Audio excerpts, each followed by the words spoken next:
Pandian store சீரியலில் today எபிசோடில் நம்ம குமரை வீட்டுக்கு கூட்டிகிட்டு வந்துடுறாங்க. குமரை பார்த்த உடனே மாறி சக்திவேலும் ரொம்பவே சந்தோஷப்படுறாங்க. வடிவு இருந்துட்டு, குமார் நீ இப்போ வீட்டுக்கு வந்ததுக்கு அப்புறமா தான் இப்போ தான் எங்களுக்கு ரொம்ப நிம்மதியாக இருக்குது. நீ வந்த உடனே உங்ககிட்ட ஒரு விஷயத்த சொல்லலான்னு தான் நானும் உன் பெரியப்பாவும் வெயிட் பண்ணிகிட்ருக்கோம். என்ன பெரியம்மா, என்ன விஷயம் அப்படின்னு சொல்லிட்டு குமார் கேட்கவும், இல்லை ராஜியை திரும்பவும் நம்ம வீட்டுக்கே கூட்டிகிட்டு வந்துடலான் இருக்கோம். என்ன பெரியம்மா சொல்கிறீங்க? அவள் எதுக்காக நம்ம வீட்டுக்கு கூட்டிகிட்டு வரணும் அப்படின்னு சொல்லிட்டு கேட்கவும், நடந்த எல்லா விஷயத்தையும் குமார் கிட்ட சொல்கிறாங்க. குமார் இதை கேட்டோன்னே பயங்கரமாக ஷாக் ஆகுறாங்க. அதுக்கு அடுத்ததாக சக்திவேல் இருந்துட்டு, ஆமாண்ணே நான் கூட வெளியிலலாம் விசாரித்து பார்த்துட்டேன், ராஜு சொன்னது எல்லாமே உண்மைதான் அப்படின்ற மாதிரி சொல்லிடுறாங்க. அதுக்கு அடுத்ததாக சரி வாடா நம்ம போய் கூட்டிகிட்டு வரலாம். இல்லைண்ணே அங்கே வந்தால் நண்டு சுண்டெல்லாம் எகுரும், அதனால் நாங்கள் வரதா இல்லை. அதை வாங்க, அவர் வரலன்னா இருக்காரு, நான் உங்கள் கூட வரேன் அப்படின்னு சொல்லிட்டு வடிவும் நம்ம முத்துவேலும் கிளம்ப பார்க்குறாங்க. உடனே அம்மாச்சி இருந்துட்டு, இப்போவே போய் ராஜியை கூட்டிகிட்டு வரணுமா, அதெல்லாம் ஒன்றும் தேவையில்லை அப்படின்ற மாதிரி சொல்லிடுறாங்க. உடனே முத்துவேல் இருந்துட்டு, என்ன அவன் ரெண்டு குடும்பத்தையும் சேர்த்து வைக்கலான்னு பார்க்குறீங்களா, அது இந்த ஜென்மத்தில் நடக்கவே நடக்காது அப்படின்ற மாதிரி சொல்லிட்டு முத்துவேலும் வடிவும் நேராக போகிறாங்க. ராஜின்னு சொல்லிட்டு கூப்பிடுறாங்க. ராஜி இருந்துட்டு, அத்தை உங்களுக்கு ஏதாவது ஒரு வாய்ஸ் கேட்குதா, எனக்கு கேட்குது அப்படின்ற மாதிரி சொல்லவும், அதெல்லாம் ஒன்றும் இல்லை வேலையப்பா ராஜி அப்படின்ற மாதிரி மீனா ஒரு பக்கம் சொல்லிடுறாங்க.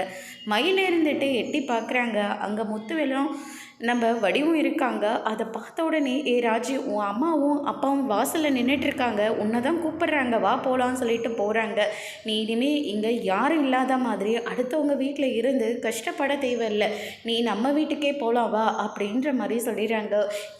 யார் கூப்பிட்டா நீ வருவன்னு எனக்கு தெரியும், அதனால தான் உன் அப்பாவே உன்னை கூப்பிட்றாரு, வா போகலாம் அப்படின்ற மாதிரி சொல்லிடுறாங்க. அதுக்கு அடுத்ததாக நம்ம ராஜி இருந்துட்டு எதுவுமே சொல்லாமல் உள்ளே ஓடி வராங்க.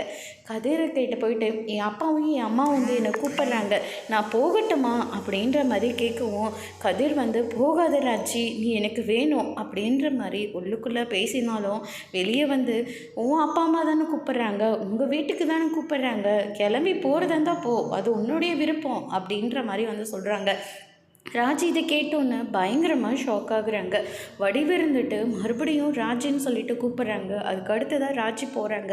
சரி வா போகலாம், சொல்ல வேண்டியதெல்லாம் எல்லாருக்கும் சொல்லிட்டல, வா போகலாம் அப்படின்ற மாதிரி கூப்பிடவும், இல்லை இது என்னோட குடும்பம், நான் எப்படி விட்டுட்டு வர முடியும், அன்னைக்கு உங்கள் நிலமையில தான் இந்த வீட்லேயும் இருந்தாங்க, ஆனால் இவங்க என்னை ஏற்றுக்கிட்டாங்க, யாரும் ஒரு வார்த்தை கூட திரும்ப என்னை கேள்வி கேட்கவே இல்லை, ஆனால் நீங்கள் என்னை எவ்வளோ தூரம் அசிங்கப்படுத்தணுமோ எல்லாமே பண்ணியாச்சு, நான் எப்படிமா அந்த வீட்டுக்கு வர முடியும், இனிமேல் இதுதான் என்னுடைய வீடு, என் அத்தை என்னை நல்லபடியாக பார்த்துக்கிறாங்க, யாரும் ஒரு சின்ன குறை கூட எனக்கு வச்சதே கிடையாது, எல்லாத்த விடவும் கதிர் என் கூட இருக்கான், அவனை பற்றி கூட அவன் கவலைப்படுறதில்ல, ஆனால் எனக்காக என் கனவுக்காக அவன் ஓடிட்டுருக்கான், அவங்களெல்லாம் விட்டுட்டு நான் அந்த வீட்டுக்கு வரதா கிடையாது, நான் தப்பாக பேசியிருந்தா என்னை மன்னிச்சிடுங்க, மனசு நோவு உங்களுக்கு வலிக்கும்னு எனக்கு தெரியும், ஆனால் என்ன பண்ணுறது, நான் இந்த குடும்பத்தில் தான் இருப்பேன், இந்த குடும்பம் தான் எனக்கு எல்லாமே அப்படின்ற மாதிரி சொல்லிடுறாங்க.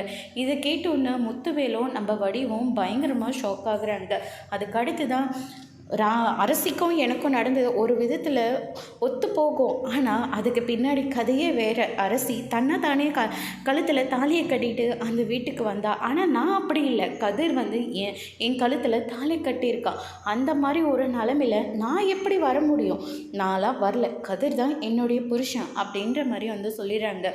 முறைப்படி டிவோர்ஸ் வாங்கிடலாம் அப்படின்ற மாதிரி முத்துவேல் சொன்ன உடனே கதிர் ஷாக் ஆகுறாங்க. ஆனால் ராஜி இருந்துட்டு, அதெல்லாம் முடியாதுப்பா, அன்னைக்கு நான் இந்த நிலமையில தான் நின்னேன், யாருமே இல்லாத மாதிரி ஃபீல் பண்ணேன், ஆனால் நீங்கள் அன்னைக்கு எனக்காக யாருமே நிற்கவே இல்லையா, ஆனால் இந்த வீட்டில் யாருமே என்னை ஒரு குறை கூட சொல்லவே இல்லை, எதுவுமே பேசினதும் கிடையாது, என்னை அந்த அளவுக்கு எல்லாருமே பார்த்துக்கிறாங்க, இனிமேல் இதுதான் என்னுடைய குடும்பம், அப்படி எல்லாத்துக்கும் மேலே கதிர் என்னோட புருஷன் அப்படின்ற மாதிரி சொல்லிடுறாங்க. இதை கேட்டோன்னே வடிவும் முத்துவேலும் பயங்கரமாக ஷாக் ஆகுறாங்க. கதிர், பாண்டியன், கோமதி எல்லாம் ரொம்பவே சந்தோஷப்படுறாங்க. இனிமேல் என்னோட மருமக என் வீட்டில் தான் இருக்க போகிறான், நீங்கள் 2 பேரும் கிளம்புங்க அப்படின்ற மாதிரி கோமதி சொல்லிடுறாங்க. கதிர் ரொம்ப சந்தோஷத்தில் இருக்காரு. அதோட இன்னைக்கான எபிசோட் முடிச்சிருக்காங்க.